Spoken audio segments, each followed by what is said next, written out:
You're listening to Speaking Stellar Girl with Teri an interview series that inspires women to live their most stellar life.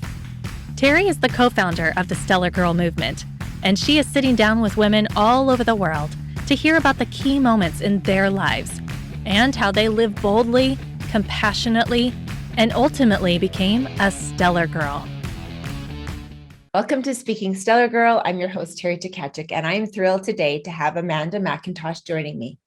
Amanda is a professional musician, turned consultant, turned entrepreneur.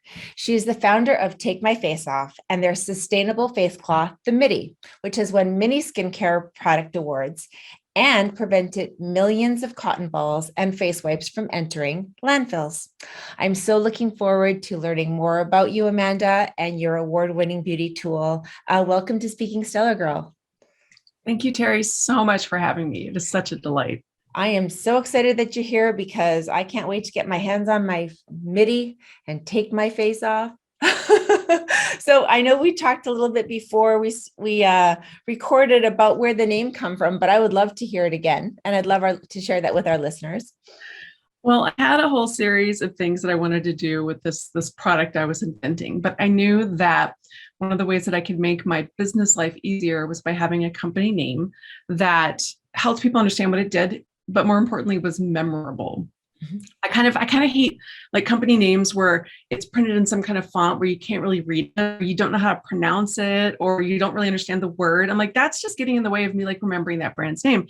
And so I was driving home from a concert I was playing one day, and I was like, what do I do? This is going to be about skincare, skin cleansing, makeup removal. And I heard one of my Texan great aunts in my head, how she used to say, let me go take my face off, or let me go put my face on. I heard it in her very special accent. I was like, there you go. Take my face off. That is what it is. And I came home and I told my husband, and he was like, that is the worst idea I have ever heard. That is absolutely horrible. I said, you are wrong. It is awesome. He's like, no. And he kept arguing with me, but I would introduce people to like, hey, my company is called Take My Face Off. And they would, without exception, laugh and smile, and they would never forget it. And he was like, okay, a couple months later, he's like, you're right. You're always right. Fine.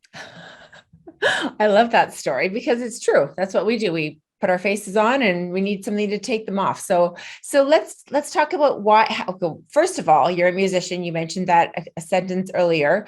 Where do you perform? What do you play? Are you a singer-songwriter? Tell me more about that because I'm fascinated. I'm actually a classical musician. Okay. I'm a clarinetist and a pianist and a cellist, but mostly just clarinet. And so I went to stuffy music school. And my first job out of college was I went and played in an orchestra in Spain for a while. Wow. And I've gotten to play all over the world. And I met my husband at a festival for young professionals that the Boston Symphony holds. And I was doing that for a long time. And I love it. But even when I was in music school, I like doing a lot of things. I like seeing connections among things. And I like making things change. And that's the one thing I don't love about classical music is it's a little bit like a museum. It's kind of old. It's kind of exactly so. It doesn't change a lot. And I couldn't imagine how do I make the world a better place with classical music? I loved playing. I loved performing. And so I was always like finding other things to do. Mm-hmm. And I wound up going into my family's business consulting thing for a while. And I did some other stuff. And then I went back to music. And then I just started, I love skincare. I've always loved skincare. And then with performing, you wear a bit of makeup. And so one night I was driving home from a concert and I'd been doing this skincare regimen that required oils and washcloths. And what washcloths are washcloths? Washcloths, yes. The oil cleansing method, you have to wipe everything off. Mm-hmm. And washcloths are just so gross and so coarse. The idea came into my head. Why are we still relying on terry cloth for skincare? I mean, our faces, we care a lot about them. Most people, that's not a good texture for your skin. But this idea that there has to be something better and softer. And then I started doing some research and I became aware of how problematic cotton balls and wipes are for the environment. I was like, correct. That's what I'm going to work on. And it kind of became this crazy mission. And from all these different things I love thinking about and doing, this has been the thing that is the kind of like the most rounded of all the stuff I do. It gives me a way to make the world better. It brings in a lot of skills I have. So this is kind of who I am now. I still play. I still perform around Los Angeles with various orchestras, but mostly this is what I do. That's beautiful. I love that. I've never spoken to a classical musician. I was in the music business for years, decades with Bryan Adams and Martine McBride and Michael Bublé, and we did a live MTV in New York one year, and he had a beautiful orchestra for his live, and it just made it that those classical instruments are so pure and true. And you know, you say it hasn't changed a lot, but I don't know. Why do you want to fix what's not broken? I think it's a beautiful form of music, and it's so soothing and it's gorgeous. So that's incredible that you play and that you continue to play and share your gift with everyone. I think that's incredible. Well, thank you. How kind. So, okay, let's talk about the fabrication of washcloths versus the Mitty, because the Mitty is take my face off, like it is your star product. So you have different shapes, you have different colors, you have different, but it's all the same fabrication. And I believe you said the fabrication is from from Korea. And Yeah. why did you choose this particular fabric? So when I started off with this kind of like crazy, how am I going to make a better washcloth, essentially, I thought, well, what are all the things I hate about washcloths? Where can I improve on it? And I was like, well, it's rough, it's ugly, it takes a long time to dry before you can even put it in the laundry. It's, you know, all these things, it's very clumsy to use. And so I really thought about how I can improve each side. But I really knew that the heart of it was going to be the fabric, like how it interacts with skincare products, how it treats your skin, and then how it washes clean. How many times can you use it before you have to toss it? And so I would go, I'm in Los Angeles, and there's so many garment fabric industry things around here. Yes. And I started doing all this crazy exploring in the fashion industry and the fabric industry. And I would talk to people and say, okay, I'm looking for personal care fabrics. And all they had to show me was terry cloth over and over again. I was like, there's apparently there's really nothing for personal care except for muslin and terry cloth. Nobody had any ideas for me. So I just started going to all these different places and buying samples of everything. And then I would take it home. I would get it wet. I would put skincare liquids on, like toner or face wash or whatever, and see how it behaved. And I found this amazing fabric from Korea that frankly is just a very expensive blanket fabric. Okay. That's only imported by one company from one factory. And everybody loved how it behaved. It did everything I needed. It was thin, so it dried faster. It lasted forever. Stains washed out magically. It was amazing on skin. And it felt like it made my skincare liquid go further. I didn't need as much liquid to make it work. Okay. And then I loved the fact that it was from Korea, because one of the things I learned is that other countries, especially China, there can be some difficulties confirming that you have what you ordered. Correct.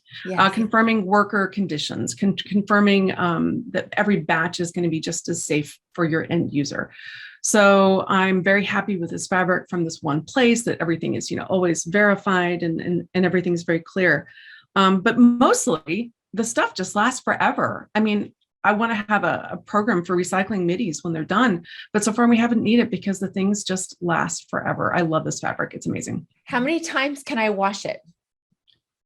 Thousands. I mean, I literally have test middies from the beginning that they look a little bit rattier, but it just lasts forever. So this fabric, show me. It's basically one of the things I wanted to do was make it cute and make it, washcloths. You kind of like how do you even keep it on your hand? So I made it a little mitt. Yes. And by making it like this, any size hand can fit on it. So small hands can get right in underneath the creases of your eyes, and it's so gentle. You can.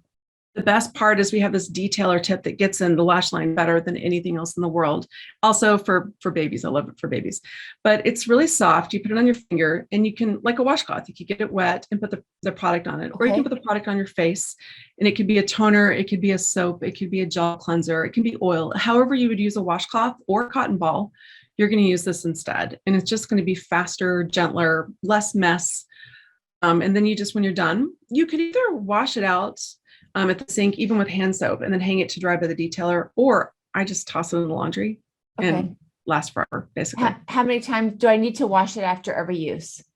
Kind of like a washcloth. Most people probably would wash the washcloth after every use. I do know some people who have, like apartments in Manhattan, and they don't have a lot of spare space. So what they will do is they will rinse it out, depending on what they used it with, either wash it out with a little bit of hand soap or water, and rinse it and hang it dry. It just kind of depends on how dirty it was. If you could use a washcloth twice, depending on what you're using it for, you could use it twice, 3 times. But I just wash it every time. I joke that it's kind of like socks. Yes, you can get by with a few, but it's more comfortable to have more. Right, of course. You mentioned just a second earlier as well about it's perfect for babies. Now, I'm sure obviously you're brilliant. You thought of that already. Have you thought about joining with a company that makes products for babies? Because it is true. You get those baby washcloths and they're kind of the same terry towel. You have kids. I have kids. I mean, they suffer from eczema, dry skin, and they're always like chafing, and then you need to put more product on a baby. I'm like, no, just maybe use something a little gentler. And those are small enough to clean the gentle parts of their bodies. I love your idea about joining with a baby care company. I hadn't really done that. I thought that eventually we might move into baby care, but frankly, it's a very different industry from skincare. So that takes a lot of work, and we're a small team. But this is kind of like the secret for new moms is they'll give friends these. And one of the things I loved is when my children were tiny and I was bathing them, I was always so terrified that I was going to like dump them in the bathwater. It's just so hard to kind of keep a grip on a slippery baby and wash them at the same time. So this is on your hand, and it's not, it's not as much to manage. And especially when babies have like little folds and you have to get in there, it's just much more gentle. So that's one of my favorite things about it. And I've heard about people using it for pets, for dog ears, for anything where there was either something small or something sensitive that you really needed to get clean. Okay. So you have a lip one. Show us all the lip one. I love the cute factor. I try to grab attention with the cute factor, but it's really functional. So we've got one that's, we did it with this really famous lip artist, Vlada. Okay. Who does these amazing lip paintings. And so this is a collaboration with her. That one works that way. And each one of them has somewhere a detail or tip to get into the edges. Yeah. And I like this one because even like long wear lip color, this just takes it off faster, more gently, without abrading any skin. So we've got tiny ones that are a little bit more like cotton balls, that are smaller. We have some black ones that are tiny ones that are great for eyes. And then I came out with, I loved this fabric. It's similar to my original fabric, but just a teeny bit softer. And I love kind of like the 90s vibe. So I do too. I love the multicolor. I think that looks great. I think we definitely need to hook you up with a baby company. We'll brainstorm about that. Fantastic idea. That's much more efficient than what I was thinking. A one that maybe exists already that we can sort of make this into like, a washcloth for babies. That is brilliant. Cause my kids are a bit older now, but it was such a hassle. And even with my skincare now, how I cleanse my own face, you take your cleanser and you use your fingertips and you massage it in, and then you rinse that off, and then you dab with a washcloth. But then you also need almost like something else to remove what you didn't get off with your cleanser. And this actually gently exfoliates or gently removes the makeup and the cleanser, off of your face, and the makeup off of your face with your cleanser. This is awesome. I don't know why I haven't found these earlier. Well, honestly, when I was first doing this, I just assumed that somebody must have already done something like it. It just seemed like once I got thinking about it, I'm like, something softer and something more usable. Surely there's somebody out there who's done it. We actually we have an exfoliating one that has a little bit of linen. So one of the surfaces, one side is this, and then the other side is this really nice linen that just barely polishes. But I love this. And one of my favorite things these days is working with people who think that skincare is only for people who wear makeup or who care a lot about their appearance. Mm-hmm.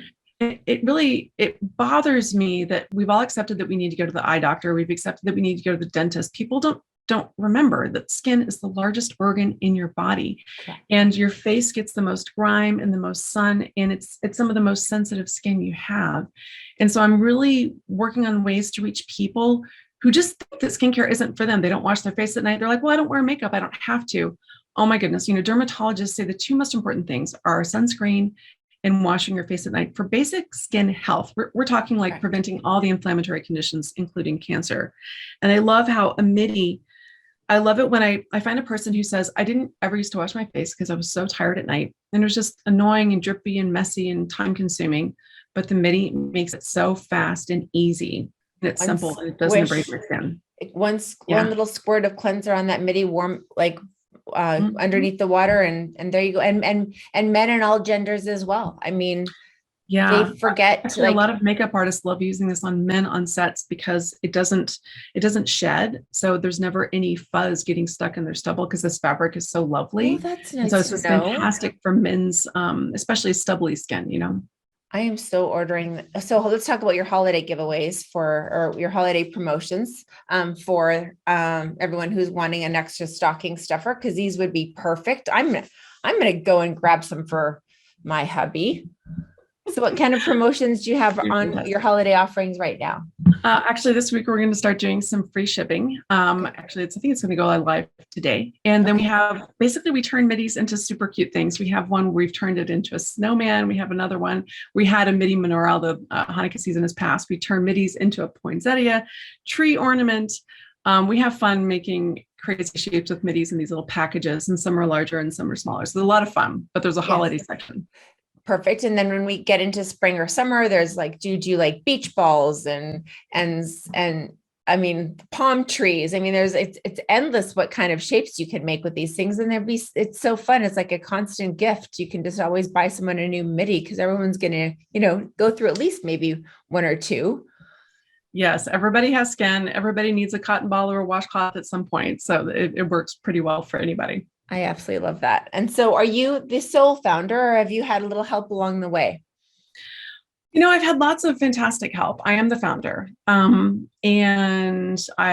it's been crazy the things I wound up learning because there wasn't anything exactly like this in the world. And so they're kind of like all these crazy new things to do. I've had some fantastic mentors. And then I have the most amazing PR person who has given me the most excellent advice over the years. And it's just been so loyal. But I've got some wonderful people like that in my life, but mostly it's me. That's good. That's, no one has to, you just have to report to yourself. I like being in charge. I like getting to decide. I love getting advice. I love getting help. But at the end of the day, it's kind of my extra baby. Awesome. So let's talk about what brings you a little joy in your life, Amanda, because you're so busy and you've got kids and a business to run and you're still performing. So what brings you joy? Because at Stellar Girl, we talk about celebrating each other, celebrating ourselves, making each other happy and healthy. So what brings you some happiness? I actually love it when I can use my creativity to help somebody else solve a problem. I loved that about the consulting work, and I do some other consulting with some other people sometimes. I love it when I can pull together things I've learned and help somebody else solve a complicated problem. That is just the most rewarding thing, to work through something with somebody else and help them see something else a new way. But also just like big, complete thoughts, like the time to really formulate a plan and to put it into motion. Especially when I had kids, and especially when I had a lot of things going, it got harder to be able to finish things. So something about like mental deep dives, that is what really turns my brain on, when I can really finish something in that way. That's very inspiring, and we love to hear these stories because everyone has such a different answer about what brings them happiness. And I love that you bring it forward by helping others. And that's another thing we talk about at Stellar Girl, is supporting and champion and sharing, other women's accomplishments and successes, and that there's room for everyone to succeed. We don't always have to compare and compete, because there's room for everybody. Look, you solved this void with this washcloth wing. I cheer you on, and I wish you so much tremendous success in with Take Your Face Off and all that you do. So how can we better champion each other these days? How can we better support and really truly be there authentically and be there for each other? I in a way that I'm kind of seeing you're doing something really inspiring here that I love in the world, which is that you really look at somebody else and you really imagine what it's like to be them. And you really think about things from their point of view. And I think it's a powerful thing to do when we can meet somebody and really, really look at what's going on and really think about things from their point of view instead of just kind of thinking about where we are and like you said, comparing ourselves to them. And it's an inside job, it's something that starts in your own head. But if you can really look outward and be curious about those people when you're talking to them, it starts the entire interaction off on a different note, on a much more positive note. And it just paves the way for some really, really beautiful things to come from any relationship, any interaction. Oh, that's beautiful and very well said. And Amanda, thank you so much for joining me and speaking with all of us and telling us about your incredible invention, because you are an inventor. You invented this incredible product, and that's such an accomplishment. And we are so happy, and we'll champion and celebrate you. And I can't wait to get my hands on this Mitty. I want them all. I want I'm going to order all the products and all the colors, and the blue one will be perfect for the kids, even in the shower, and the lipstick one's just the most darling. So thank you so much for sharing your story. And we really appreciate you speaking with, I appreciate you speaking with me today. And for all of our listeners out there, I really am glad that everyone got to hear your story today. Well, thank you. It's just lovely speaking with you. And of course, it's fun for me to talk about Mitty. So I really appreciate the opportunity. Thank you. Thank you. Thanks for tuning in to today's episode. Make sure you subscribe to our YouTube channel and hit that bell icon to be notified of new episodes. To learn more about the Stellar Girl movement, please visit us at stellargirl.com.